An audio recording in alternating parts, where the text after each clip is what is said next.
busca de respuestas con el manojo lleno y vengo como un libro abierto, ansiosa de aprender la historia no contada de nuestros ancestros, con el viento que dejaron los abuelos y que viven. LA will always be a Laker town. You guys are very... Para mirar de nuevo, para ver lo cierto y despertar el ojo ciego, sin miedo.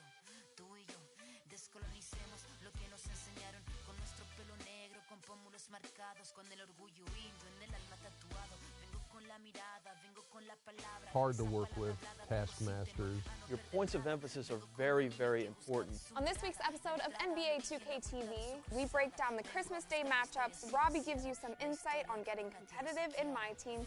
We chat with Ernie. Vengo con los pájaros, vengo con las flores y los árboles, sus cantos. Vengo con el cielo y sus constelaciones. Vengo con el mundo y todas sus estaciones. Vengo agradecida al punto de partida. Vengo con la madera, la montaña y la vida. Vengo con el aire, el agua, la tierra y el fuego. Vengo a mirar el mundo de nuevo. Vengo con mis ideas como escudo. It's the 2K Sports pregame show. Ernie Johnson welcoming you to the NBA on 2K Sports. I'm here with Shaq and the Jet. And the pregame warm-ups are wrapping up out in Houston, where it'll be the Rockets going up against the Miami Heat.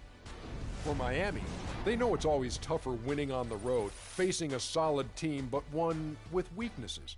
They'll look to take advantage and steal the win. Already in this new year, we've seen several teams establish themselves as frontrunners. Shaq, how hard will it be for them to keep up the momentum? Ernie, it's a long season. Injuries, trades, anything can happen. One more long. You just got to take care of your business. The rest takes care of itself. Well, you know what? Every team does hit a rough patch in a long season. So how you respond is ultimately how you dictate your success. Wow, Kenny, you sound like a politician over there. Oh, no question. Vote for me tomorrow.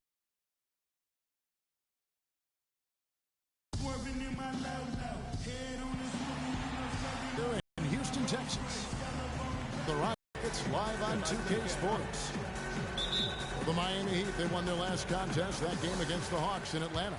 They just looked stable pretty much from the get-go, guys. I mean, not the case in that one. Tremendous balance on display, Greg. I mean, when you look at who was carrying the scoring load, making assists, playing unselfishly, I mean, they had it all. The starting group, the big men are Bosh and Whiteside. Dragic is joined in the backcourt by Wade, and it's Dang in at the 3 slot. Now here's Monty Eunice. Pass to Harden. Deflects the pass. Beverly wide open. That's good. Enzo Howard with the assist. Beverly's got the first 3 points tonight for Houston. The Houston Rockets are built around the three-point shot. Make no mistake about it, they set a record for a single season in team-made threes. They have so many guys that can hoist it up and hit. Yeah, and they all have the green light to do so. Last year, you talked about leading the NBA in percentage of shots from beyond the arc, and it wasn't even close. I love the ball movement there. He put that on a silver platter, just served him up. Whiteside, good. Boy, I really love the way Dragic spreads that ball around. For Houston, they've gone 2 of 3 here to start out the game. It's Harden with the drop. Oh!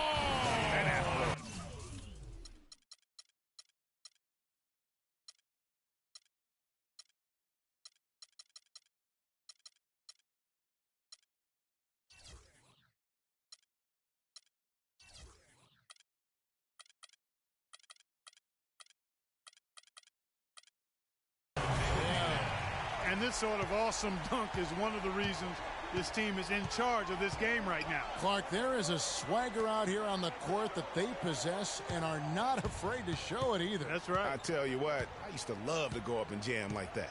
And that was Kia bringing you the close-up on the big-time play. And the shot is good. D-Wade with an excellent pass there. For the Houston Rockets, they come in off the loss to the Kings in Sacramento. And the issues they had defensively, in part, I thought, was a huge factor. Really compounded, I think, because it was a road game for them. Well, you know, they gave the crowd a bunch to cheer about. And when you do that, you put yourself in a really tough position trying to come away with a road win. And it goes out of bounds. That went off Dragic. As we get a break in the action, let's take a peek at the leading defenses. The Heat in second. This is a team that takes pride.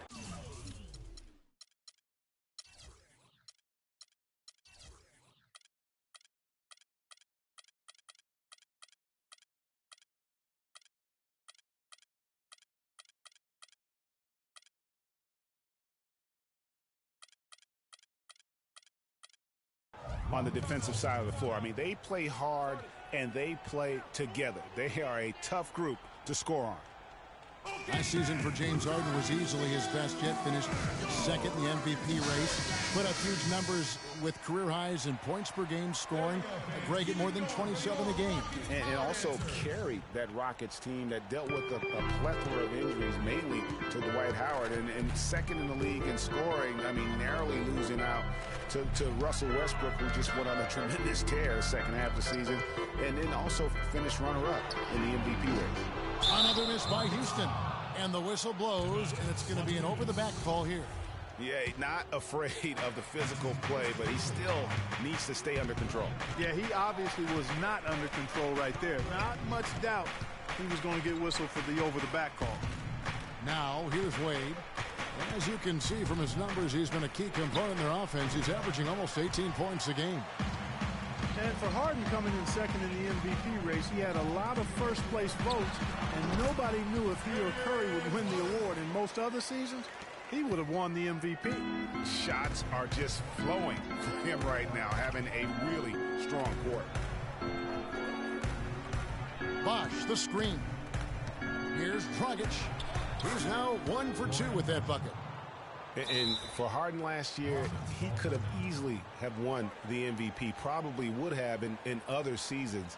His big talking point for the award was how he carried the Rockets on his back. And he might have been the most valuable player to his team with the performances he had last year. Now a timeout called by Houston. The Heat beat them last time when these two teams met down in South Florida. Yeah, I remember last time they met up, they just got ran out of the building. They weren't too happy with some of the calls in that game either. Well, they felt they were called on far too many little nickel-dime fouls, little touch fouls.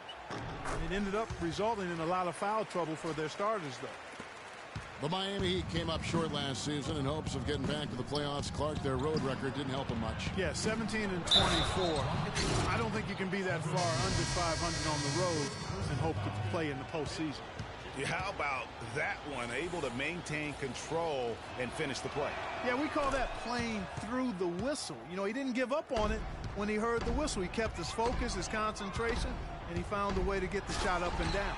Gerald Green, he's checked in for Dwayne Wade.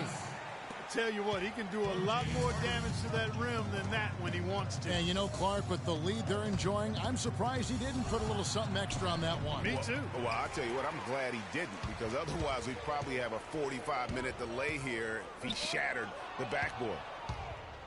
And how about for the Heat having the best road record of any team that didn't make the postseason in the East? But as you said, struggling on the road will sink a team battling for a playoff spot. Here is Harden following the score by Luol Deng. Harden gets to Ariza. Dishes it to Maniunas. Out of bounds.